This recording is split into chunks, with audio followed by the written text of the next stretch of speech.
It began in the silence of the void. A cold, lonely cloud, shattered by the shockwave of a dying star. Gravity took hold, spinning the chaos into a disk of creation. And then, the sun ignited. A golden heartbeat in the darkness, pulling the fabric of our solar system into order. Beyond the snow line, a monster was born. Jupiter, an insatiable gravitational engine, gorging on gas and ice. It ballooned into a giant, then began a terrifying migration. A planetary wrecking ball, carving a path of destruction toward the inner system. It swept our neighborhood clean, until a miracle occurred. Saturn, the second Titan, arrived in the nick of time.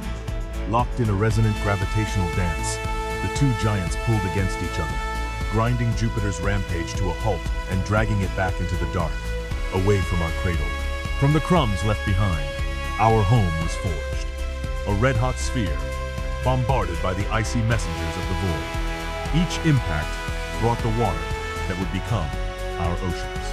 What began as a history of violence ended in the perfect, shimmering calm of a living world.